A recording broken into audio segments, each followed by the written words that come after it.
Hey, what's up, good people? It's Kenya TV here, and today we are going to interview our artist Ringtoner. Tumekuwa tukimtafuta sana, lakini leo tumempata. Msanii amejificha na ana trend tu huko social media. Leo tumempata, leo tumekupata Ringtoner. Ringtoner, ni aje? Yes, mambo? Poa sana. Na umejificha na kutafuta sikupati. Niko. Unajua sasa hizi maeneo za hapa juu kutoka ni shida. Unaelewa? Sababu mtu ukitoka pale nje hivi, watu wanakukimbililia, oh Ringtoner, tupe 200, tupe 50, tupe.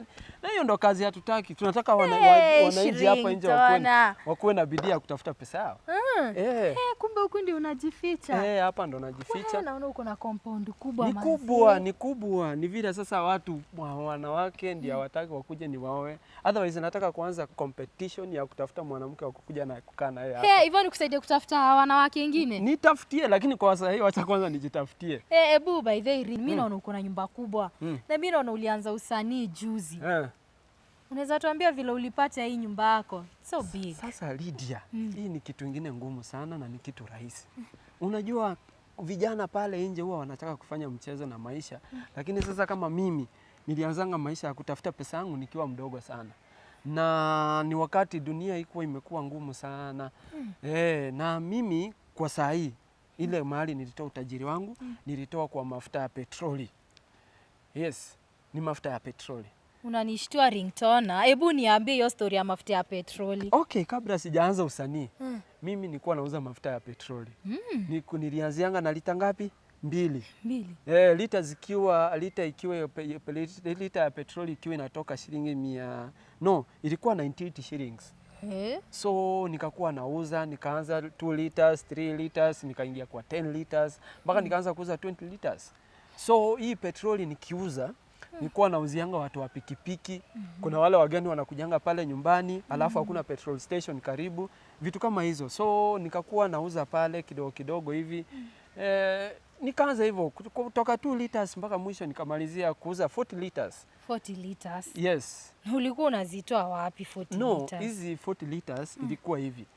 Pale ya petrol station pale nyumbani, mimi ile kitu ambayo nilikuwa nafanya nachukua mafuta ya petroli. Watu walikuwa washanijua. Wanajua kwa Ringtoner pale ukienda kwao utapata mafuta. So hata kama ni usiku mtu amepatikana ana mgonjwa hivi na hakuna mafuta, wanakimbia pale, wananunua. Na mimi nilikuwa napata shilingi 2 kwa lita moja. Nikinunua 98 na kuuzia 100. Hizo shilingi 2 ndio ulichanga hadi ukanunua hii nyumba kubwa Ringtoner. Sasa wakati nilianza kuuza 20 liters na nikafika mpaka 40 liters, nilikaanga kuna wakati nakumbuka nilishikwa na malaria. Lakini nilikuwa nishaununua mafuta na iko pale ka stock yangu ya 40 liters. Yes. So nikashikwa na malaria, nikiwa pale kwa nyumba, nikakaa kama wiki. So nikiwa pale kwa nyumba kama wiki, wakati nilianza kupona, wakati nimetumia madawa nimeanza kupona, nikakuja nikitoka hapa nje mafuta yakakosa. Kukakuwa na crisis ya mafuta. Ikafikia mpaka mafuta wameanza kuuza 134 kutoka 98 shillings, ikapanda hivyo pole. So hapa pale mashinani kwetu nyumbani kukakuwa na hakuna mafuta. So pale watu walikuwa wanauziwa lita shilingi 200, kwa ule mwenye ako nayo shilingi 300, 350. So mimi kutoka pale kwa kitanda wakati nilipona nikasikia mafuta imekosa. Yes, sasa ikakuwa kuna mtu alikuwa anatoka US. Na huyu mtu alikuwa amekuja huku shughuli, lakini alikuwa na gari 2 kwake zenye huwa anakija hapa na Kenya anatumia.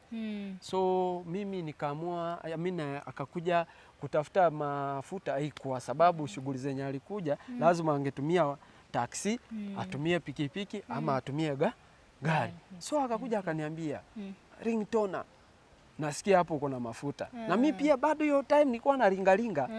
Sababu ndio kusema na petroli kwa kijiji. Kila mtu walinijua hiyo siku, hata mimi nilioga vizuri, niko pale na ringa sababu ya mafuta. Unaona? So akakuja akaniambia, Ringtoner, siniuzie mafuta. Mimi nikakaa tu chini hivi nikasema nini sana, mimi nikaona vile nita blackmail huyu mtu. Lakini tukaelewana, akafika mahali akaniambia atanipea gari. Anipee gari moja nimpe mafuta. Petroli, yes. Yaani unasema ile gari yenye uko nayo kubwa hivi ulipata si jia ile, petroli? wachana sasa na hiyo. Wacha nikwambie, sasa mimi ndio nakuelezea. Ni hapo. So nikachukua, akaniambia nakupea hii gari, na gari yenyewe ilikuwa worth 1.5 hiyo time, 1.5. So nikampea ile petroli ndio afanyie shughuli zake. So ngoja Ringtoner. Yes. Ukampea petroli ya 40 liters. 40 liters, yes. Akakupea gari ya 1.5 yes. That's interesting. So nikamwambia tukafika, okay, wakati alinipea gari nikakaa nao. Sasa ikakuwa pia mimi sina pesa hata ya kuweka mafuta. Niko nayo pale lakini sina kitu, maskini. Tena bahati mzuri. Uko na gari lakini una pesa ya kuweka mafuta. Juu hiyo mafuta ulipeana ukapewa hii gari. Yes. Sasa unaona, nikiwa hivi nikakanga kama mwezi hivi kidogo, nimeparara sasa, hakuna kitu, watu wananiona na gari lakini sina kitu. So wakati tuseme kama wiki mbili zilipita hivi, huyu jamaa alikuja kuna jamaa alitoka tena US, Mjerumani. Alikuwa huku anakuja akafungua NGO nini, lakini bado wakahitaji gari. Alikuwa anasema, so hao wazungu wenye walikuwa na NGO wakataka kununua hii 4-wheel yangu. Nikawauzia 1.8. What? Yes. Kuwauzia 1.8, nikakaa hivi, hii pesa niko nayo. Petrol nayo sasa siwezi uza sababu kila mtu walikimbililia hiyo biashara. So nikapiga hesabu. Apart from hiyo uimbaji yangu, sababu bado nilikuwa nafanya usanii pale. Nilikuwa nikitembea na masidi zangu pale shuleni nini naimbia wanafunzi, wananidishia, wananunua. Unaona?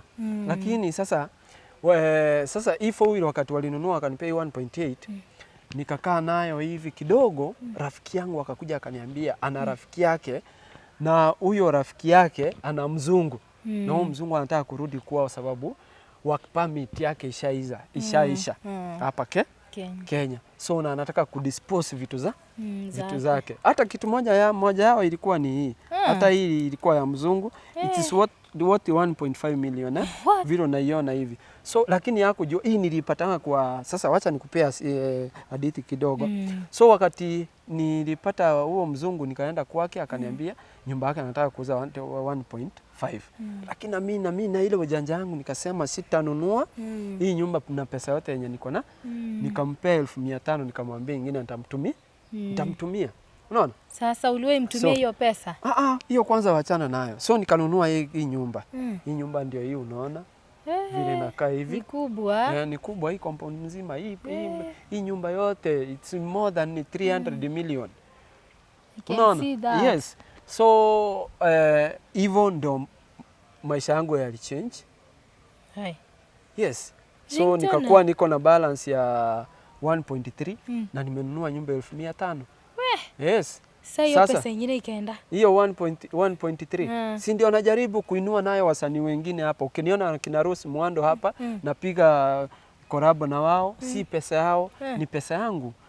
Unaona? Na ndio huwa najiinua nayo. Kumbe unasaidia wasanii huku nje hivi. Unasaidia wasanii hapa vibaya sana. Kina Eric Omondi vile unaona pale, watu wengi sana, wasanii wengi wamepitia nyuma yangu. Hii inafaa ifikie Eric Omondi. Eric Omondi unafaa usikie vile Ringtoner amekutoa mbali. Kumbuka sana. Ukumbuke mahali nimekutoa. Kumbe Eric Omondi ni Ringtoner amemsaidia. Mimi nimejaribu. Watu wanashindanga wakiniingililia kunipiga vita. Bure. Bure tu, lakini mimi ni mtu niko na roho ya binadamu. Kuinua wasanii, kuinua na mtu yeyote aliye chini. Ni vile ningependa kuinua na kila mtu, ni vile wengine siwajui.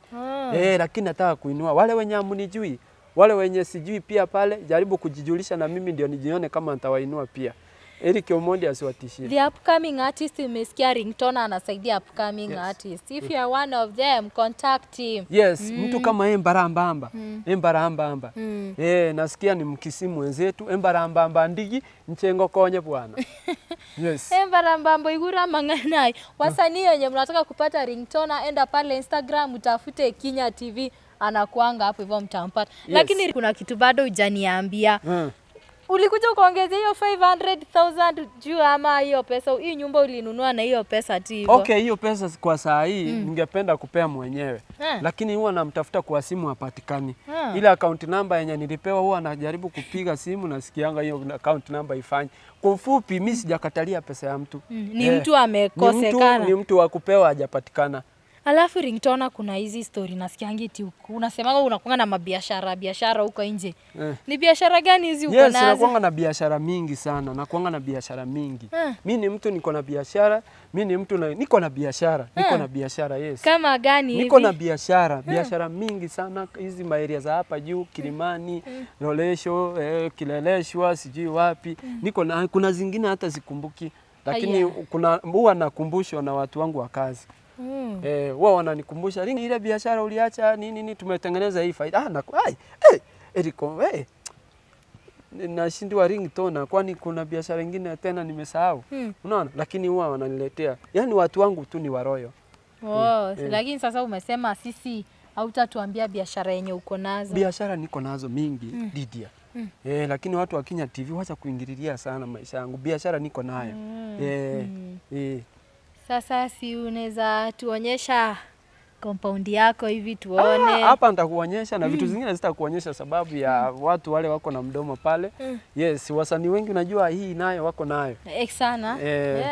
Hiyo walibarikiwa nayo. So area kama hizo ni mahali na pia kama pale hii ni swimming pool iko huko. Ni vile situmiangi sana.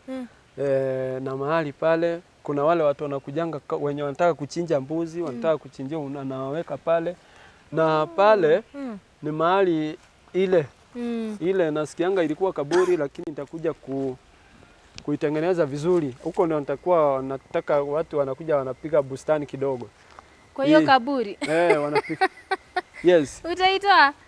Itakaa tu hapo, lakini watu wakuja hapo hivyo kwa hiyo kaburi. Alafu mimi nikasema sababu mimi ni Mkisii original, lazima compound yangu ikuwe na madizi. By the way ndio naona zina madizi ziko pale. Matoke kila mahali. Ingawa kivuli najaribu kuizika kidogo. Hadi kwa swimming pool kuna matoke naona huko. Mimi origin yangu ni Mkisii na lazima niweke culture yetu bado niendeleze. Hiyo ni nzuri. Yes. So Ringtoner, nimefurahia leo nimekupata, though umekuwa ukijificha. I hope next time nikikutafuta tena utajificha. Unajua ni mtu ukitafuta unaenda hivi unapotea. Wanafanya hivyo ni sababu ya vile Wakenya wananipeleka.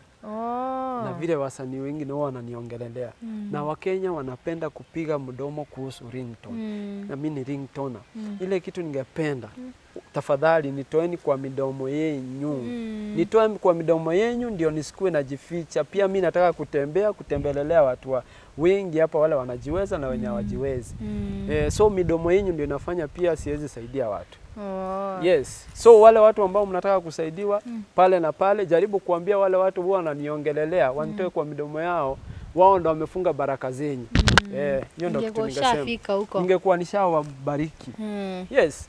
Si nimeshukuru leo nimefika kwako, hata kama hujanipea kachai. Ni sawa. Tukimaliza hii madam hapa kwangu kila kitu ni free. Utaingia hata ujipikie, ingine utapikiwa na wafanyikazi pale ukitaka. Ama zingine nikupea ubebe uende ujipikie. Kwani mimi ni nini? Ringtoner si mtu wa mchezo. Sawa basi, mimi si nimefurahia leo. At least tumekuwa na good moment with you. I hope Wakenya huko nje wamesikia Ringtoner si mtu mbaya, ni mtu mzuri sana, anasaidia watu. Hata mliona juzi alilipianga mama mwingine rent na ringi, si ndio? Si ringi, hata sijui nani aliwaambia sababu hata sikusema. Basi Wakenya wako na kierere. So umesikia hiyo? Thank you. See you next time. Subscribe to Kenya TV and please watch our videos and don't forget to subscribe. Bye.